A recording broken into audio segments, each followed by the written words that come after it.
いこんにちは、MD ジャックです。愛です。耳の妖精ミミです。はい、今回はキネラセレストのニューモデルブルータスビーストです。それとハイファイコーさんから一緒に送ってもらったディバイナスの新しいイヤーチップベルベットについても後ほど触れてみます。ブルータスビーストってなんか怖そうなモデル名ですね。古代中国の神話調の生き物だから別に怖くないよ。詳細は興味あったら上を見てね。価格が13,000円台なんだけど、防音コンダクションドライバー搭載モデルとしては安い。グミホの時と同じでキネラセレストお得意の戦略のようだね。パッケージ内容は上の通りね。さらっと見ておいて次行こう。カラーバリはブルーとゴールドの2カラー。外観はフェイスプレートが綺麗なのでこれだけで欲しくなっちゃいます。プレミアムハンドペインティング技術を使用して開発されたんですって。流線形のボディもいいわ。愛は相変わらずだね。買うの？検討中。このところお高めモデル連続で買ってるからね。サイズで気になったのは厚みですかね。あとステム先端の返しがないので使用できるイヤーチップは限られます。重さは 5g 以内なので気になりませんね。ドライバーは3種類。第2世代スクエアプレイナードライバーは全周波数応答範囲をカバーするフルレンジドライバーとして機能。カスタマイズされた 10mm 防音コンダクションドライバーは低周波レスポンスを強化。そして BA ドライバーは広域担当。同メーカーのグミホとパンダモンが合わさってさらに防音コンダクションドライバーで低域強化した感じだね。ではここからは波形をチェックしながら進めますが、その前にディバイナスの新しいイヤーチップベルベットについてジャックさんがお伝えします。はい、ベルベットの印象は表面の手触りはサラサラで装着感も自然。形状はラディウスディープマウントのような耳に当たる面積の多いタイプ。普段使ってるサイズよりワンサイズ小さめでいいかも。私は S サイズで十分。密着度が上がり低域のロスを減らせているようだね。ブルータスビーストみたいな返しのないステム先端のタイプに装着しても抜けにくい。サラサラ装着感と中央部の膨らみによる装着安定性が合う人にはいいと思う。しばらく使ってみないとわからないことも多いけど、今のところなかなかいい感触。はい、ありがとうございます。ベルベットの特性はバンドルイヤーチップと比較してみるとこうなります。さらにいつものイヤーチップとの比較では中間的な出方になっているように見えます。ベルベットは表面構造と形状から装着感の違いに特徴があるので、気になったら入手してみてもいいんじゃないでしょうか。次は他モデルとの比較で両方ともキネラセレストのモデルね。グミホはスクエアプレイナードライバープラス BA の組み合わせで登場したモデル。当時としてはかなりのハイコスパモデルだったよね。そう、フェイスプレートにキュービのキツネがいたね。一方パンダモンは改良されたスクエアプレイナードライバー1機搭載。発売当時8000円ぐらいでやはりハイコスパモデル。スクエアプレイナードライバーは安く作れるのねーって思った記憶あり。バランスよくセミオープンの開放感がプラスされ聞きやすいモデル。フェイスプレートのデザインがやりすぎた感もあり購入を躊躇した人も多い気がした。強いて言えば少し音が細い感じがありもう少しパンチが欲しいかも。さて比較なんだけど、ブルータスビーストは低域から 1.5kg あたりまではグミホに似たカーブ、中古域以降ではパンダモンに似たカーブになっている。さらに防音コンダクションドライバーが追加になったことで低域は涼感プラス締まった感じになっている。この価格帯での防音コンダクションドライバーモデルは今のところないし、かといって3万超えのモデルと比較してもあまり意味はなさそうなので、サウンドチェックはこの2モデルと一緒に聞いてみるよ。共通点はスクエアプレイナードライバーだね。音質調整の基準はブルータスビースト、イヤーチップはベルベットね。はい、了解です。ではサウンドチェックいきましょう。音量上がります。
はい、サウンドチェックでした。クミホは広域がシャリつく感じでしたね。バンダモンはブルータスビーストに雰囲気は似ていて、実機ではこれに開放感がプラスされます。ブルータスビーストの2から4キロあたりの出方が音でもはっきり感じ取れました。確かに、この比較は特徴が出やすかったので面白かったね。ブルータスビーストとイヤーチップベルベットの相性はどんな感じ？広域の抜けがあんまり良くなかったかな。ブルータスビーストの広域特性と自分の好みが少し合わないからだろうね。なのでセドナイヤーフィットライトに付け替えてトリポインセラフにリケーブルしてみた。セドナイヤーフィットライトは波形比較でも見られる通りの広域の印象で、聞いてすぐ違いを感じ、広域のバランスが良くなった。イヤーチップの交換で調整できたいい例ってことね。ケーブルは？トリポインセラフは広域が伸びる印象だったので使ってみたよ。ボーンコンダクションドライバーの効果って分かった？そうだな、スクエアプレイナードライバーが全域をカバーしているということだけど、ボーンコンダクションドライバーが加わることでダイナミックドライバーとは質感の違う低域で、量感とアタック感、タイトさが両立している印象。バンダモンはスクエアプレイナードライバー1機でちょっと細めの質感にも感じたけど、ブルータスビーストはボーンコンダクションドライバーの効果なのか音が太い感じした。中域はやや多めに減衰させているように見えるけど、確かにね。でも1キロ以降の立ち上がりが早いので、全域で見ると聞こえづらさは感じず、再現性は高いと思うよ。中広域以上はどうですか？2キロと4キロ手前のピークで中広域のメインを構成してるのはサウンドチェックでも特徴として現れてたよね。はい、はっきりわかりましたね。その分6キロ付近はしっかり落とし、7キロ付近のピークは多くのモデルに見られるような出し方になってる。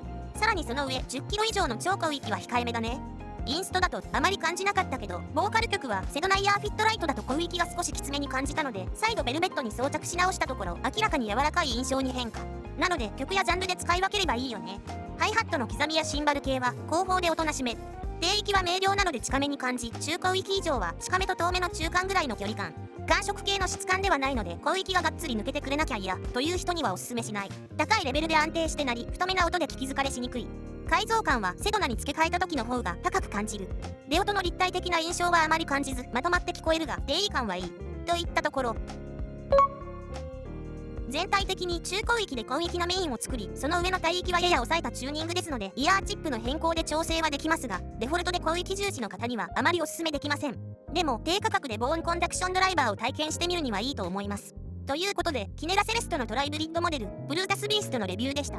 ではまた次の動画で。ご視聴ありがとうございました。MD ジャックチャンネルはイヤホンレビューを音と波形た言葉で表現します。チャンネル登録お願いします。